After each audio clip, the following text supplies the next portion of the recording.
karanasan po ito ng kapatid ng mama ko.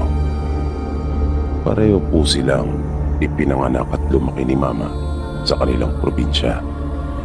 Kung kaya, may mga kakaiba silang karanasan pagdating sa mga kababalagan at aswang. Ang kwento sa akin ni mama, nang magbinata ang kapatid niyang si Tio Puldo, ay mas naging palabarkada pa ito, na halos mga pinsan din nila ang kanyang mga kaibigan.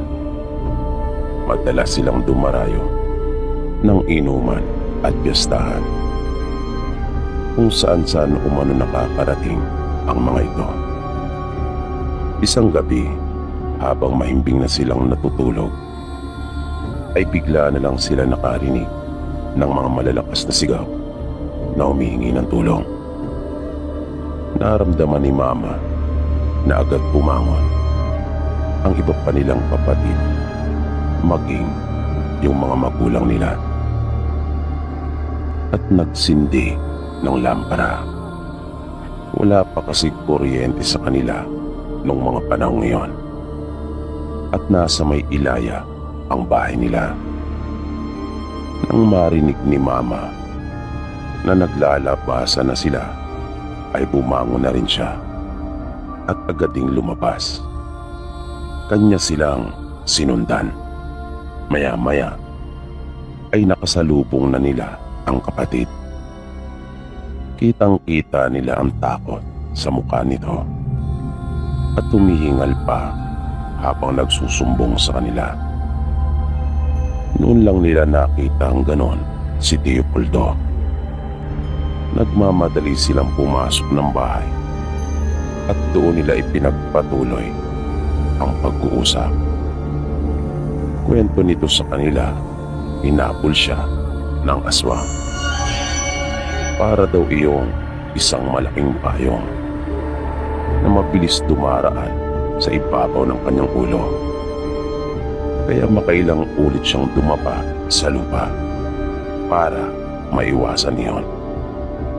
At kapag nararamdaman niyang malayo pa iyon, ay saka siya babangon at tatakbong muli. At napansin nila mama na maraming galos ang kanilang kapatid. Nang kanilang punasan ang mga sugat nito, ay inamin din niya sa kanilang ilang beses din siyang nadapa at nagpagulong-gulong. Sabi ni mama, hindi naman nabago sa kanila ang mga kwento tungkol sa aswang, pagkat maraming pamilya doon ang may lahi talaga. Pero hindi nila akalaing mararanasan mismo iyon ni Tio Puldo. Pero yung pangyayaring iyon ay hindi pa rin naging dahilan para tumigil sa pag-inom at pagpunta kung saan-saan ni Tio Puldo. Sabi ni nanay, para pangaraw kabaliktaran ang nangyari, pagkat mas lumala pa ito, na para bang yung nangyari sa kanya ay nakadagdag pa ng lakas ng loob. Minsan, nang umakyat siya ng ligaw, ay isinama niya ang kanyang pinsan, pagkat may kalayuan iyon. Hindi naman ito nakatanggi kay Tio Puldo at dalawa silang nagpunta doon. Walang-wala sa isip nila na mayroon na palang nakaambang panganib para sa kanila. Hindi nila lubhang inaasahan ang mga sumunod na nangyari. Nang magdadalawang oras na silang naglalakad, ay masaya pa silang nag-uusap. Nang bigla na lang sila matigilan at napatingin sa isa't isa. Nabigla talaga silang dalawa nang matagpuan na lang nila ang kanilang mga sarili na nasa gitna na ng sementeryo. At nagtaka sila kung bakit napakaraming usok, na parang bigla na lang naging mahamog ang buong paligid. At sa magkabila ng daan na kanilang nilalakaran ay nagkalat ang mga puntod na may nakatusok na mga kahoy na krus. At may pailan-ilan ding mga nicho. Bigla nilang naramdaman ang ginaw. Nanginginig sila pareho na hindi lamang dahil sa lamig kundi dahil na rin sa takot. At yung hawak na flashlight ng pinsan ni Teopoldo ay unti-unti nang lumalamlam ang liwanag nito. Naloko na. Tila mapupundit pa yata yung bumbilya ng flashlight. Nasabi na lang nito sa kanyang sarili. Buti na lang at tag-isa sila ng flashlight na dala. Kaya nang tuluyan nang nawala ang liwanag noon, ay hinugot naman ni Teopoldo yung kanyang flashlight na nasa likod at iyon naman ang pinailaw. At nang magliwanag iyon, ay napatras silang dalawa. Pagkat may nakita silang isang babae na nakaupo malapit sa isang puntod at abala ito na nakatalikod sa kanila. Mabilis na gumagalaw ang ulo nito na pumapaling-paling sa magkabila na para bang mayroon siyang pinapangos. Naisip nilang magpinsan na magpatuloy na lang at wag nang kunin pa ang atensyon nito. Pero nakakailang hakbang pa lamang sila ay bigla iyong tumayo ng tuwid na nakatalikod pa rin sa kanila. Napansin nilang may hawak ang isang kamay nito at para iyong isang mahabang buto na may ilang pirasong laman na nakakabit pa. Tulad ng babae ay hindi rin sila nakakilos magpinsan. Nanatili lang silang nakatayo sa tapat nito na hindi rin gumagalaw. Hanggang sa dahan-dahan iyong lumingon at humarap sa kanila. At dahil sa sobrang pagkabigla at takot, ay nag-uunahan na silang tumakbong dalawa. Panay ang pagmumura nilang magpinsan habang mabilis na tinatakasan yung aswang. Sigurado sila na aswang nga ang kanilang nakita. Pagkat kwento pa raw noon ni Teopoldo sa kanila mama, nakabuwag umano yung mahabang buhok noon na animoy alambre sa tigas. At malalaki yung mga bilugang mata noon na itim lahat. At may mga bahay dito ng dugo na nagkalat hindi lamang sa palibot ng kanyang bibig, kundi maging sa mukha nito at noo. Nang lingunin nilang magpinsan yung kanilang likuran, ay napansin nilang wala namang humahabol sa kanila. Pero malayo na ang kanilang narating at hingal na hingal sila kapwa. Naisipan nilang magpahinga na munang sandali. Maya-maya lang ay nakaramdam na sila ng matinding uhaw. At nataon namang may mga bahay silang namataan sa unahan. Kaya nagmamadali nilang tinungo iyon. Pero halos lahat ng bahay na naroon ay pawang mga nakapatay na ang mga ilaw. Maliban doon sa isa na nasa may bandang dulo. Kaya lumapit sila doon at sinubukan. Kumatok sila at nagmagandang gabi. Sa unang pagtawag nila ay wala silang narinig na sagot. Pero nang susubukan na nilang muli ay biglang bumukas ang pinto. Kung kaya, nagkatinginan silang magpinsan at natuwa. Ngunit, nang tuluyan ng bumukas ng todo yung pinto, ay napasigaw silang dalawa. Nang bumungat sa kanila ang kalahating katawan na nakatayo. Kaya nagmamadali silang tumakbo habang wala pa ring tigil na sumisigaw. Nang humingi sila ng saklolo. Pero tila nagkamali silang dalawa. Dahil sa halip na tulong ay kapamakan pa ang naitulot ng pagsigaw nilang iyon. Dahil naramdaman nilang mayroon ng mga sumusunod sa kanila.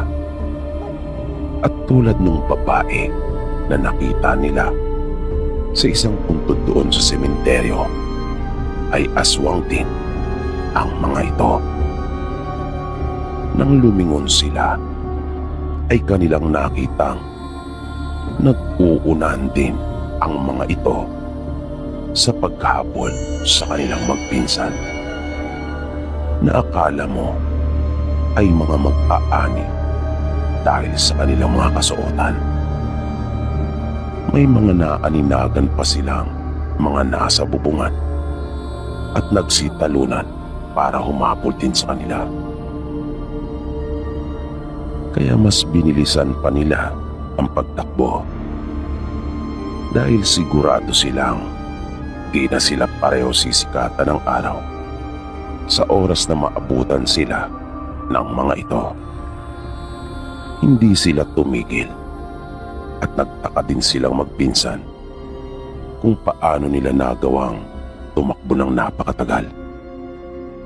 Marahil ay ganun talaga kapag buhay na ang nakasalalay. At dahil sa kanilang pagkataranta, ay hindi na nila tinandaan pa yung kanilang mga dinaanan. Basta ang nasa isip lang nila noong mga oras na iyon ay ang makalayo at makatakas sa mga humahabol sa kanila. Kung saan-saan sila sumuhon. At kahit pa may mga nakahambalang sa kanilang dinaraanan, ay kanila lamang iyong nilulundag. Nagpatuloy lang sila sa pagtakbo hanggang sa marating nila ang isa pang baryo. At doon pa lang sila tumigil pagkat nag-alala sila na baka mga aswang din ang naninirahan doon. Nang lingunin nila ang kanilang pinanggalingan, ay napansin nilang wala na yung mga humahabol sa kanila. At nabuhayan ng loob si Teopoldo. Nang makita niya yung bahay ng kanyang nililigawan na nasa tabi ng isang malaking puno na siyang ibinigay nito na palatandaan sa kanya. At napansin din nilang nakabukas pa ang ilaw ng bahay. Indikasyong gising pa ang mga tao sa loob. Kaya mabilis na silang nagtaupo at nagmagandang gabi. Iyon talaga ang nakagawian doon sa kanilang bayan. Ang magsabi ng taupo at ang bumati para malaman ng may-ari ng bahay na tao nga talaga ang nasa labas at hindi aswang o di kaya na may maligno o engkanto. Di nagtagal ay nakarinig sila ng mga boses sa loob at maya-maya pa'y nagbukas ng pinto. Muli silang bumati na magpinsan ng isang magandang gabi at nagulat ang pinsan ni Teopoldo dahil hindi niya inaasahang ganun pala kaganda ang nililigawan nito. Pero nang pinapasok na sila ay mayroon siyang napansin. Agad niyang naalala yung babae doon sa sementeryo pagkat nakakahawig ng suot nito yung damit ng nililigawan ni Teopoldo. Kinalabit niya at isinenyas iyon. Tumanggi namang magbigay ng reaksyon si Teopoldo sa kanyang pinsan. Pero ayaw pa rin itong tumigil. At kahit sinabihan na silang maupo na, ay nanatili lang itong nakatayo at parang gusto nang lumabas ng bahay.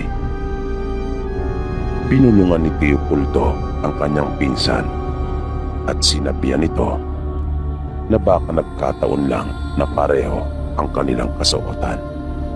Pero hindi pa rin ito kumbinsido. At sinabing pati raw mukha ay nakakahawig ng kanyang nililigawan. Hanggang sa bigla na nagsalita yung nililigawan ni Teopoldo. Napansin na pala sila nito. Nagtanong ito sa kanila kung ano raw yung kanilang pinagtatalunan. Magdadahilan pa sana si Teopoldo pero nagsalita na yung pinsan niya. At sinabing mayroong kasi silang nadaan ng sementeryo at may nakita silang aswang. Pipigilan niya pa nga sana ang pinsan na kanya sanang tatakpan ang bibig nito. Pero huli na ang lahat. Hindi kaagad nakaimik yung babae. Tinitigan lang sila nito. Palipat-lipat ito ng tingin sa kanilang dalawa. Nagtaka ang babae at sinabi nito wala namang sementeryo na madadaanan papunta sa kanila. Kaya nagtaka din silang magpinsan nang kanilang marinig yon. Dagdag pa nito, baka naman naligaw silang magpinsan at nag-iba ng daan. Kung kaya doon sila napadpad. Pagpapatuloy pa niya, yung sinasabi raw nila nakita nila sa sementeryo ay hindi siya, kundi ang kanyang kakambal. At iyon ay ang ate Rosalinda niya. Dalawa lang sila, Rosalinda at Rosalina ang kanilang mga pangalan. Sa kasamaang palad ay nahawaan ang kanyang ate at nakapangasawa ng aswang. Karni ng patay ang kanyang kinakain. Maya-maya ay lumabas na rin ang mga magulang nito at ipinakilala kanila Teopoldo. At bago muling pumasok ng kanilang silid, ay pinilinan silang magpinsan na doon na matulog sa kanila dahil lupa o manong delikado ang maglakad sa gabi. Baka ano pa raw ang mangyari sa kanila kung sila ay uuwi pa. At dahil sa kanilang naranasan, kung kaya naman, sinunod nila ang payo ng dalawang matanda. Doon na sila muna nakitulog at kinabukasan na umuwi. Nakailang balik pa si Teopoldo sa bahay nila Rosalina. Hanggang sa kalaunan ay naging nobya niya rin ito. At nung huli ay nagkatuluyan din sila.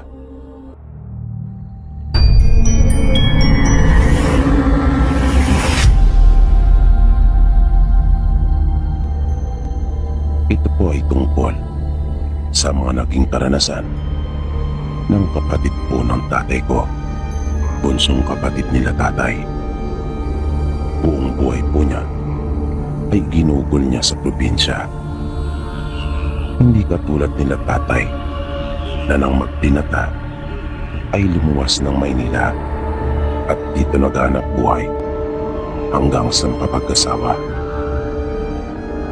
At dahil nga sa doon naglagi si probinsya, kung kaya naman marami siyang mga kababalagang naranasan. At gano'n na rin po pagdating sa mga aswang. May angkin din tong katapangan. Bihira itong magsalita, pero palangiti naman. Noon po ay may mga alaga pa silang kabayo doon sa probinsya. At ito ang isa sa paboritong gawin, ang mga bayo. Ito rin ang ginagamit niya madalas kapag namamasyal siya sa mga kaibigan. Doon po kasi sa probinsya nila ay malayo pong talaga ang mga bahay. Kilo-kilometro ang pagitan. Kung kaya, napakahalaga noon kapag may alaga kang kabayo. Pero hindi po lahat noon ay may kakayahang makabili at mag-alaga dahil may kamahalan. Kaya nga sa bayan nila ay iilan lang ang mayroon. Minsan, naisipan niyang dayuhin ang isang kaibigan. Pinasyalan niya ito dahil matagal na rin silang hindi nagkikita. Kaya bago pa magtanghalian, sakay ng kanyang kabayo, ay kanya itong pinuntahan.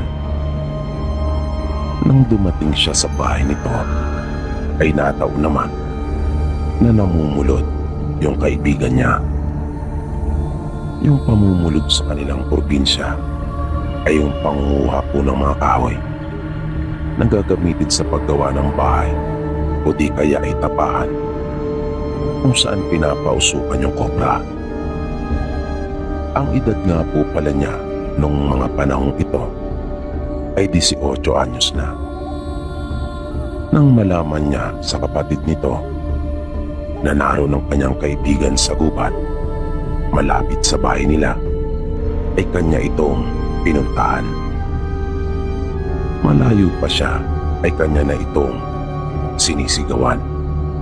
Pero hindi sumasagot yung kanyang kaibigan. Kaya medyo nagtaka siya at napaisip na baka wala naman ito doon. Kaya nagpasya na lang siya na bumalik. Pero nang tatalikod na siya, ay bigla siyang nagulat nang makarinig ng tinig na para bang humahangos. Kaya nag-usisa siya kung anong hayop na lumilika ng ganong uring tunog. Kaya tiningnan niyang mabuti ang paligid. Medyo masukal sa lugar at puno ng mga baging. Kung kaya yumuyuko pa siya pagkaminsan para sipatin lang iyong mabuti. Pero wala naman siyang nakita. Biglang nawala yung ingay na iyon. Kaya umalis na siya at nagdesisyon na lang na hintayin yung kanyang kaibigan sa bahay nila. Pero bigla siyang nagulat nang sumulpot ito sa kanyang likuran. Kinabahan talaga siya dahil doon. Nanatawa pa niyang sinabi sa kaibigan na nagulat siya nito. Pero walang imik yung kaibigan niya at para bang naiilang. At pinansin niya yung pamumula ng mga mata nito. Agad namang sinabi ng kaibigan niya na aksidenteng natusok daw ng sangang nakausli habang nangunguha siya ng mga kahoy. Napatango lang naman daw si Tio at nang maglalakad na sana sila pabalik sa bahay ng kanyang kaibigan, nang muli siyang mapatingin dito ay kitang-kita niyang pinahiran nito ang dugong tumulo mula sa kanyang bibig. Na nagpatay mali siya na lang umano si Tio na kunwari ay hindi niya iyon nakita at agad na lang niyang binawi ang pagkakatitig sa kanyang kaibigan. Sa daan ay tahimik lang daw itong naglalakad. Iba na kasi ang kutob ni Tio. Kung kaya kanya itong pinapakiramdaman. Noon kasi sa probinsya nila ay marami ng mga nangyari at kwento-kwento tungkol sa mga aswang. Kung kaya naman, hindi na yun bagong bagay sa kanila. At nung mga oras nga na yun, hinala ni Tio ay aswang na ang kaibigan niya. Kung paano ito nahawa ay iyon ang hindi niya alam. Pero kailangan niyang maging maingat at alerto. Kaya nga hanggat maaari ay hindi niya hinahayaang nauuna siya sa daan at nasa likod ang kanyang kaibigan. Sumisimple siya at hindi niya ipinapalata na gumagawa talaga siya ng paraan para hindi siya nauunang naglalakad at para hindi ito makalata na may nalalaman na siya, ay kinakausap niya ito at kinakamusta. Matagal daw itong makasagot na para bang nag-iisip pa muna ng mabuti. Kaya alam ni Tio na may gumugulo talaga sa isip nito, kung kaya matagal siya makasagot. Pero ang hindi alam ng kaibigan niya ay sinasadya talaga niyang magtanong ng magtanong para hindi nito maito ng mabuti ang kanyang isipan sa iniisip at kung anumang binabalak nito. Sa pamamagitan ng mga simple niyang tanong ay pilit niyang ginugulo ang isipan nito. Nanunghuli nga, bago pa sila umabot sa bahay nito, ay bigla na itong sumigaw ng malakas at galit na galit. At nakita ni Tio na nagtayo ang bigla ang mga buhok nito at pumorma na para bang aatake na talaga. Na nakayupo itong Bagya habang yung mga kamay ay nakadipa. Binalaan naman ito ni Tio at sinabing pag-isipan mo ng mabuti dahil magkaibigan sila at marami na ring pinagsamahan. Pero parang wala itong narinig at umangil pa. Nakwento pa nga ni Tio ay para daw itong baliw at wala sa sariling bait, na kumakalmot-kalmot pa umano ito sa hangin, na parang wala talaga sa katinuan. Hanggang sa bigla na lang siya nitong sinunggaban, na dahil doon ay agad silang natumba sa lupa at nahulog sa gilid ng daan. Nagpagulong-gulong silang dalawa sa pababang bahagi ng gubat. Nahinto lamang nang bumara sila kapwa sa dalawang malalaking puno.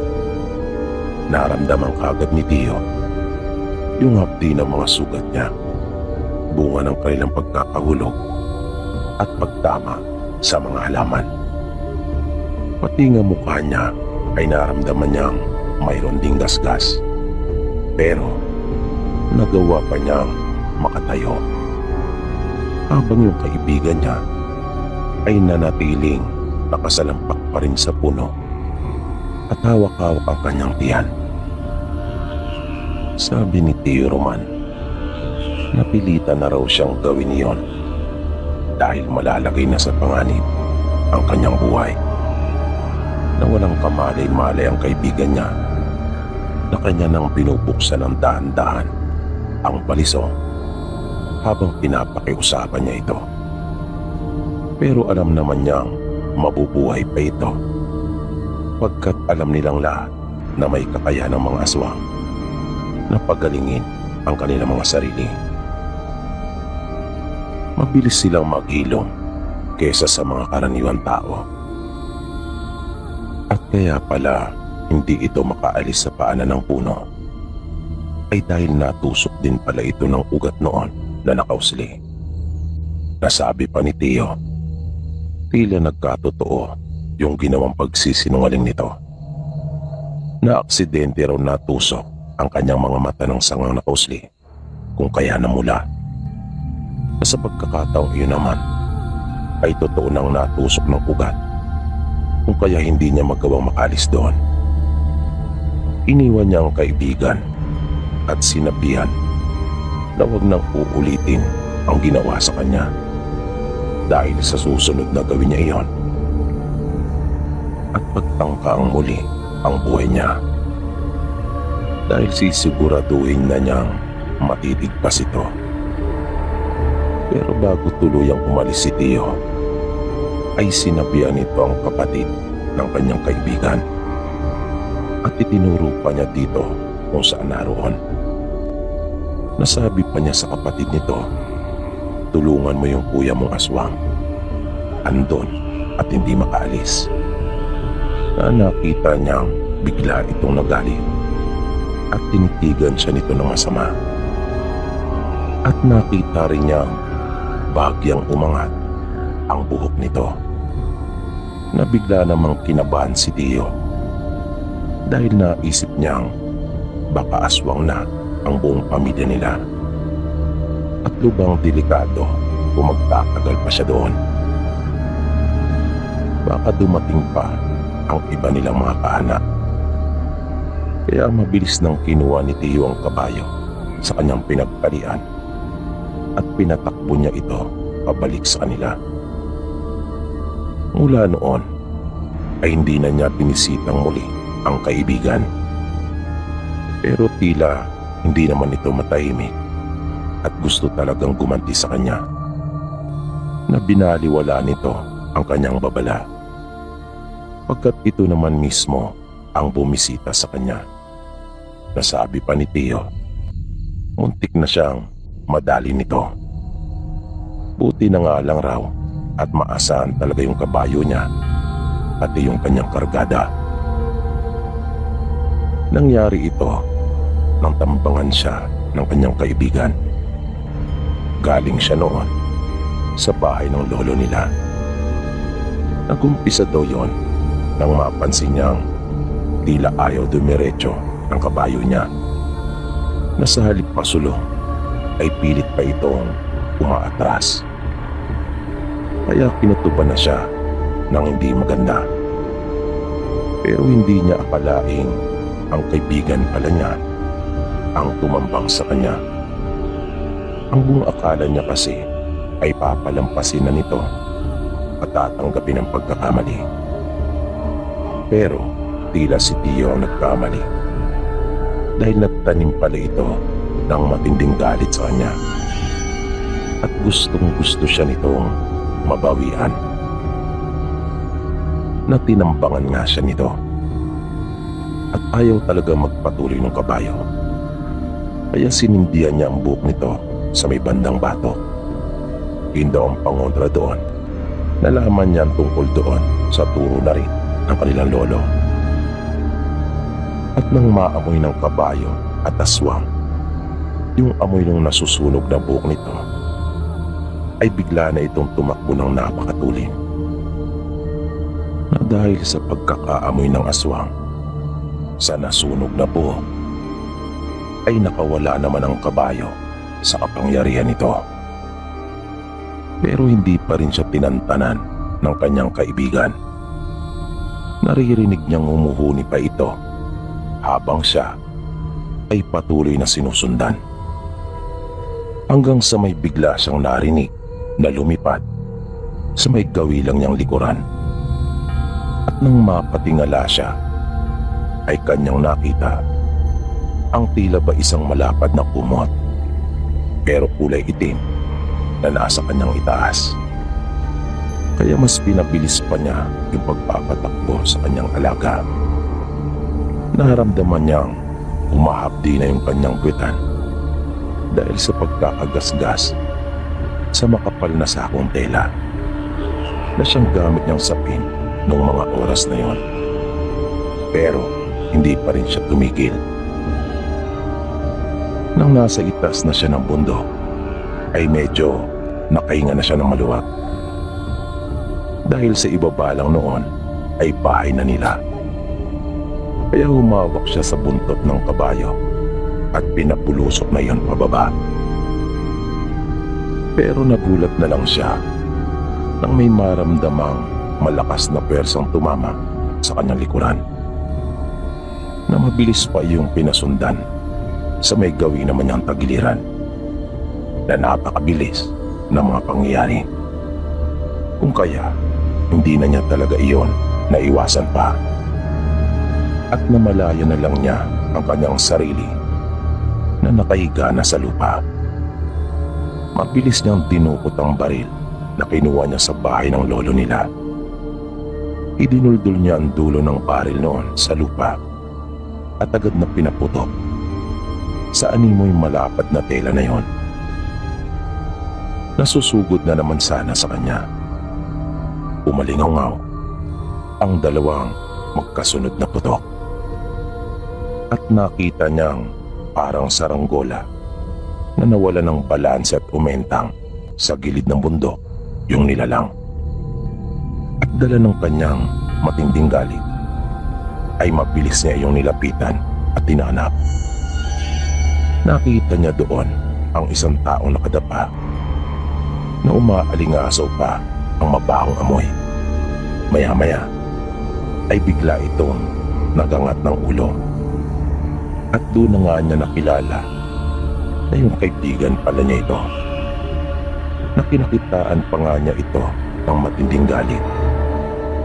Pero palaunan, nang maramdamang yun na ang kanyang katapusan, ay nagmakaawa din ito kay Tio at sinabing hindi na uulit. Pero hindi naniwala si Tio Roman. Ngunit dahil sa kaibigan niya ito, kung kaya binaril niya lang ito sa ita, binuhay niya pa rin ito. Pero sinigurado niyang hindi na siya nito mapagtatangkan pang muli. Maya-maya ay dumating na rin ang mga kapatid at magulang ni Tio Roman. Narinig kasi nila yung malakas na putok ng baril, na nagulat pa nga sila nang makita kung sino ang nakatapa sa lupa at duguan. Sinabi ng tatay nila na kanila itong ihatid sa bahay, pero tumanggi noon si Tio at hindi sumang-ayon. Sinabi niyang delikado dahil malakas ang kutob niyang marami silang makakasagupa. Dahil hindi lang ang kaibigan niya ang nag-iisang aswang. Paniwala ni Tio, aswang na rin ang buong pamilya nito. At baka nga pati mga kaanak nila ay ganon din. Kaya iminungkahi ni Tio na hayaan na lang itong umuwing mag-isa sa kanila. Sigurado naman daw siyang may paraan nito. At ganun nga ang kanilang napagkasunduan. Nung huli ay napalitan nila Tio na nalumpo ang kanyang kaibigan dahil nabulok ang ita nito. Dahil sa balang bumaon sa malaki nitong buto at dahil na rin sa may pangontrang ginawa niya, kung kaya naging mabisa iyon at talagang tumalab. Ilang beses pang binalak ng mga kaanak nitong gumanti pero hindi nila maisahan si Tio Roman. Lalo na at binigyan na rin ito ng lolo nila ng pangontra at anting. May pangyayari pa nga noon na dumalo ang mga ito sa kasalan kahit hindi sila imbitado.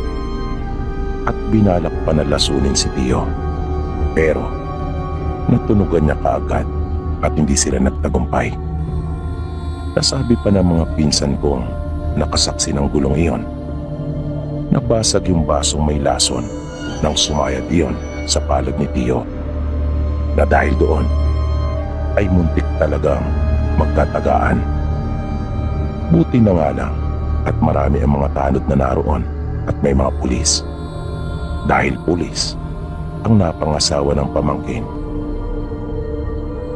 At dahil din sa pangyayaring iyon, ay alam na ng mga tao doon sa kanila na may iniingatan nito. Alam na nila na may agimat si Tio na nasa kanyang pangangalaga.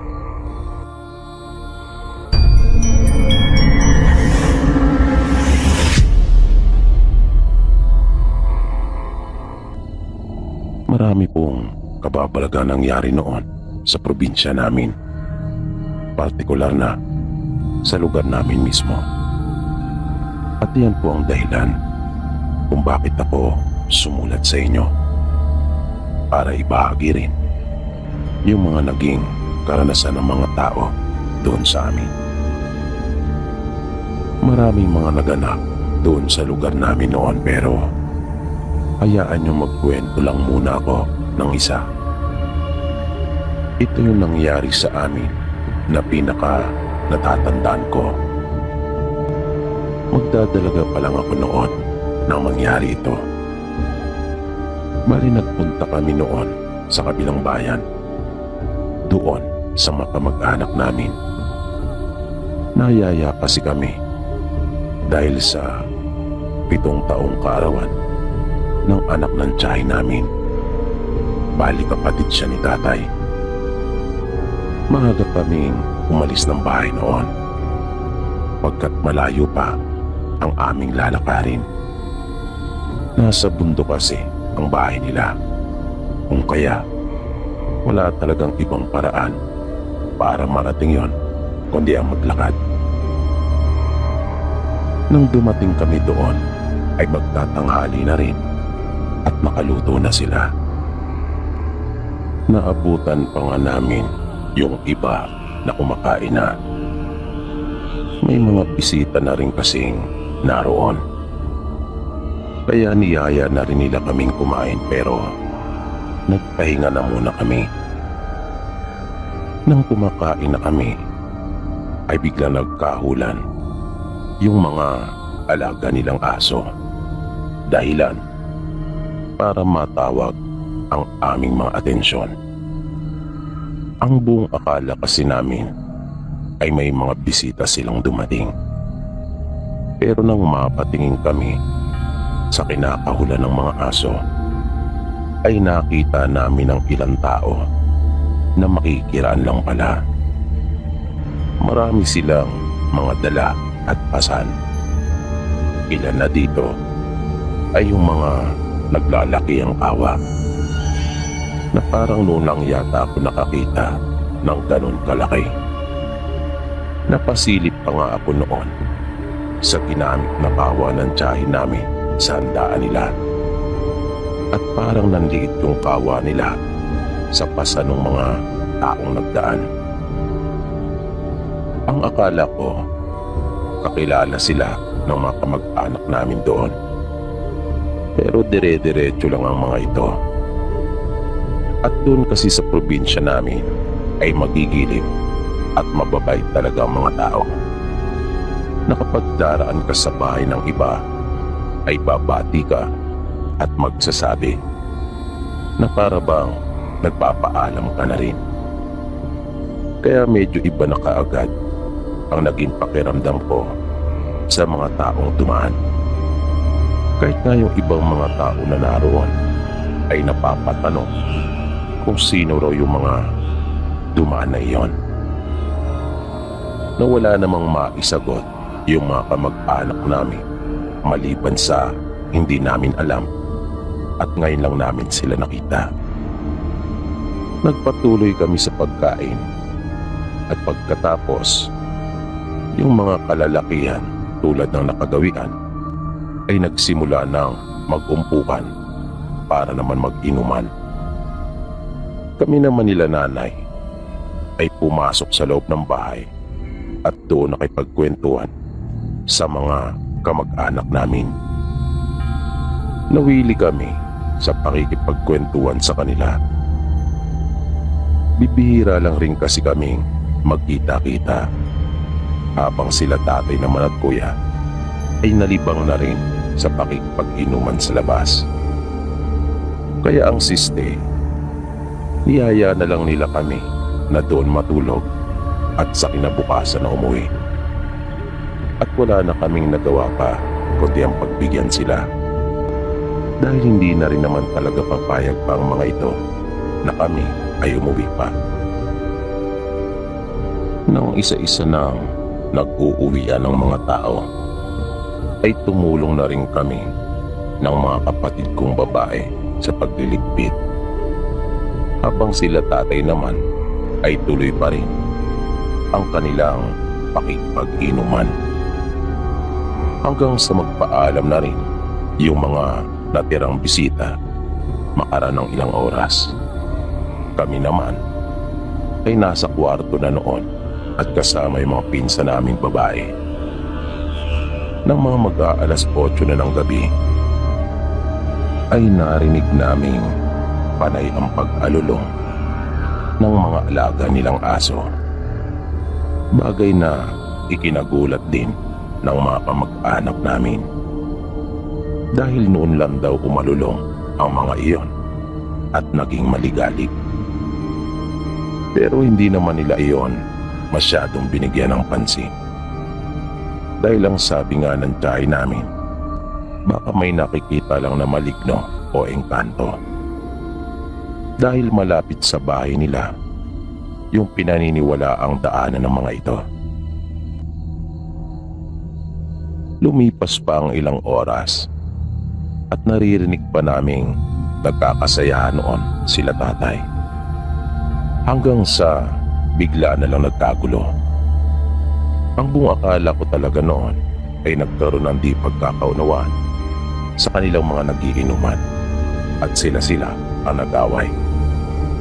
Pero nalaman naming hindi pala ganon. Ang bigla na lang silang pumasok ng bahay at kumuha ng mga itak. Dala pa naman noon ng tatay namin yung kanyang talibong. Mahaba ito na uri ng itak pero hindi kasing lapad. Napakatalim nito dahil alaga at lagi niyang inaasa. Ang bilis ng mga pangyayari. Hindi na nga nagawa pa nila nanay at tiyahe namin na awatin ng mga ito. Napasunod na lang kami hanggang sa may pinto. Nang magsilabasan sila ng bahay. At mabilis na nagtakbuhan papunta sa kadiliman. Ang kuya ko naman at iba pa naming mga pinsang lalaki ay dumampot ng mga pang-ilaw tulad ng flashlight at gasera at sinundan sila tatay. Doon namin nalaman na mayroong aswang na hindi pala engkanto ang kinakaulan ng mga aso.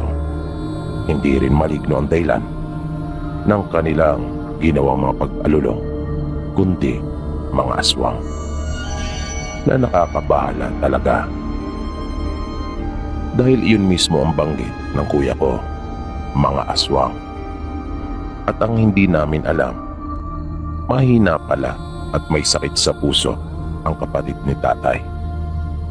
Bigla na lang itong nahirapang huminga habang nagsasalita na kanyang pinipigilan ng asawa at para na itong hihimatayin.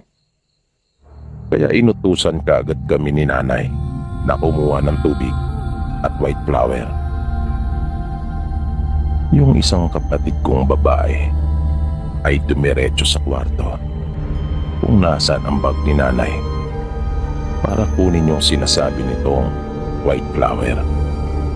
Habang ako naman ay dumiretso sa kusina para kumuha ng tubig. Pagdating ko doon ay nagmamadali akong kumagilap kaagad ng baso.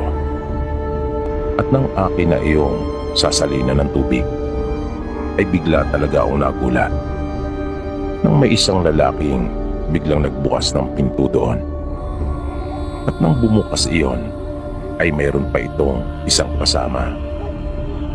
Pero ang buong akala ko nung una ay mga bisita lang rin sila. At para silang mga lasing. Kung kaya akala ko ay kasama sila nila tatay na nagiinuman doon sa labas. Pero nang kumilos ang mga ito palapit sa akin, ay doon ko na napansin na hindi sila mga lasing. At masama talaga ang pakay. Dahil umangil pa ang mga ito na parang mga mababangis na hayop. At nakakatakot talaga yung mga itsura nila. Kapansin-pansin din yung kakaibang pamumula ng kanilang mga mata. Kung kaya napasigaw na ako sabay takbo. Maya-maya ay hindi lang ako ang walang tigil sa kakasigaw. Pati mga pinsan, maging yung nanay ko, ay naririnig ko yung mga malalakas nilang boses dahil sa iyawan. Pagkat sumunod talaga at pumasok yung dalawang aswang. Pero bagaman takot ay namalas ko talaga yung kakaibang tapang din ng nanay ko. Lumaban talaga ito. Yun nga lang, maraming kasangkapan ng tiyahin ko ang nasira at nabasag. Dahil lahat ng mahawakan niya ay kanya talagang ipinupukol sa mga ito. Pero hindi pa rin tumigil yung dalawa. Di nga nila malaman kung sino ang uunahin nila sa amin na susugurin. Lumabas kami ng bahay pero nagpaikot-ikot lang kami doon sa loob ng bakuran.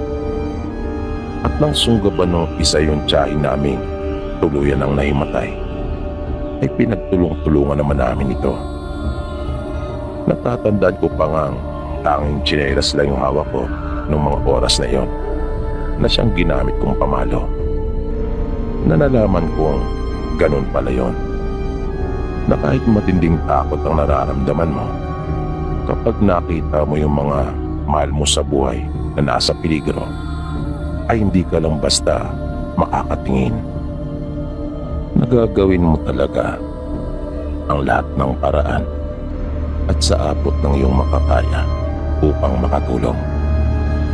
At kapag may isa sa kanila na magpakita ng tatang, ay siguradong mahahawa ka rin. Pero di pa rin talaga tumigil yung dalawang damo mo. Buti na nga lang at bumalik na rin sila tatay, na nang makita nila ay hindi na nagdalawang isip ang mga ito na manakbo. Nangumupa ng kaguluhan at wala na yung tensyon, ay nalaman naming hindi nila naabutan ni isa man sa mga aswang. Pagkat ang bibilis daw ng mga ito at ang galing magtago sa dilim. Pero nagawa nilang masugatan yung isa sa mga yon.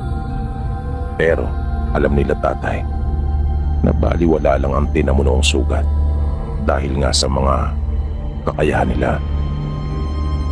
Nalaman namin na may nagdaraos din ng okasyon sa kabilang panig ng bundok. Yun nga lang, kakaiba yung okasyon nila. At doon pala papunta yung mga nakita naming may mga pasan at maraming dala na naglalakihan ng kanilang mga kawa. Hinala nila tatay ay doon nagdaos ng kapistahan yung mga aswang.